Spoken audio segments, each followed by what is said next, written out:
Hello అండి. Welcome to Subbu's kitchen. ఈరోజు వీడియోలో బ్రెడ్ కస్టర్డ్ ఎలా చేసుకోవాలో చూపించబోతున్నాను.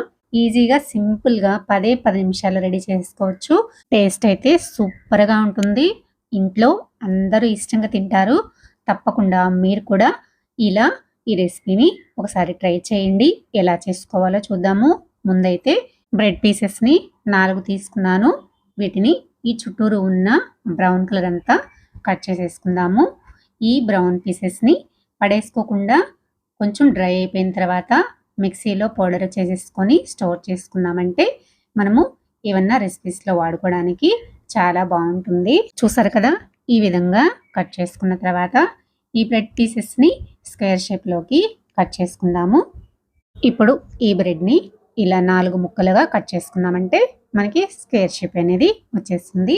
ఇలా చిన్న చిన్న పీసెస్‌గా కట్ చేసుకున్నాను. నేను మిగిలిన బ్రెడ్ పీసెస్‌ని కూడా ఇలా చిన్న చిన్నగా కట్ చేసుకొని పక్కన పెట్టేసుకున్నాను. చూసారు కదా, ఈ విధంగా ముక్కలన్నింటినీ కూడా ఒక ప్లేట్‌లోకి ఇలా పెట్టేసుకొని ఇప్పుడైతే ఒక 1/2 లీటర్ వరకు పాలను తీసుకున్నాను. మనం రోజు రెగ్యులర్‌గా యూజ్ చేసే పాలు తీసుకున్నాను. ఇప్పుడు ఒక గిన్నెలోకి 1/2 కప్పు వరకు పాలను వేసుకొని 1.5 టేబుల్ స్పూను కస్టర్డ్ పౌడర్ వేసుకోండి. నేనైతే వెనిలా కస్టర్డ్ పౌడర్ని యూజ్ చేస్తున్నాను. ఈ పౌడర్ని వేసుకొని ఇందులో ఉండలు లేకుండా ఇలా కలిపేసుకొని పక్కన పెట్టేసుకుందాము. ఇప్పుడైతే మిగిలిన పాలను స్టవ్ మీద పెట్టేసుకొని కాగపెట్టేసుకుందాము. ఇలా ఒక పొంగు వచ్చేంత వరకు కలుపుతూ కాగపెట్టేసుకున్న తర్వాత 3 టేబుల్ స్పూన్ల వరకు పంచదారను వేసుకొని పంచదార కరిగేంత వరకు ఇలా కలుపుతూ కరిగించుకున్న తర్వాత మనం కలిపి పెట్టుకున్నాం కదా ఆ కస్టర్డ్ పాలను అయితే వేసేసుకుందాం. ఇప్పుడైతే పంచదార కరిగిపోయింది. ఇప్పుడు గిన్నెలో కలిపి పెట్టుకున్న కస్టర్డ్ పాలని ఒకసారి అడుగు నుంచి పైకి ఇలా స్పూన్ తోటి 2-3 సార్లు కలిపేసి వేసేసుకోండి. లేదంటే కస్టర్డ్ పౌడర్ అంతా అడుగునే ఉండిపోతుంది. ఇలా కలుపుతూ కస్టర్డ్ పాలని వేసుకున్న తర్వాత కొంచెం చిక్కబడేంత వరకు మనం మరిగించుకుంటే సరిపోతుంది. ఇప్పుడు కన్సిస్టెన్సీ అనేది కొంచెం లూజ్గా ఉంది కదా, కొంచెం చిక్కబడేంత వరకు పాలని మరిగించుకుంటే సరిపోతుంది. చూసారు కదా, ఈ విధంగా చిక్కబడిన తర్వాత స్టవ్ ఆఫ్ చేసేసుకొని ఇప్పుడు ఈ కస్టర్డ్ పాలని పక్కన పెట్టేసుకుందాము.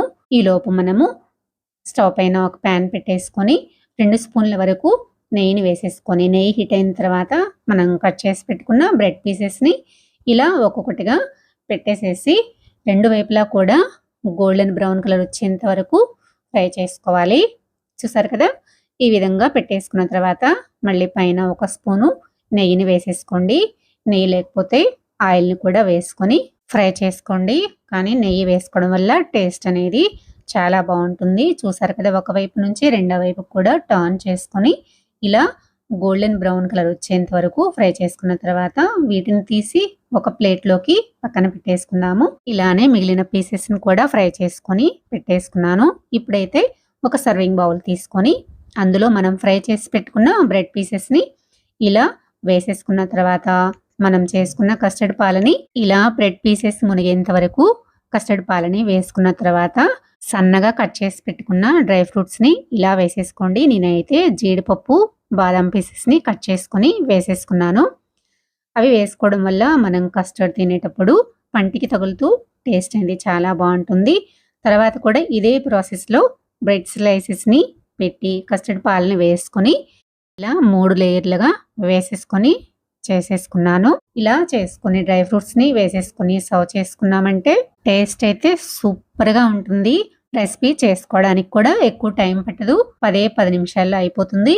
మీకు చల్లగా కావాలంటే ఫ్రిడ్జ్లో పెట్టుకొని సర్వ్ చేసుకోండి. సూపర్ టేస్టీగా ఉంటుంది. మీరు ట్రై చేసి ఎలా వచ్చిందో కమెంట్ చేయండి. నా వీడియో నచ్చితే లైక్ చేసి సబ్స్క్రైబ్ చేసుకోండి, షేర్ చేయండి. Thanks for watching.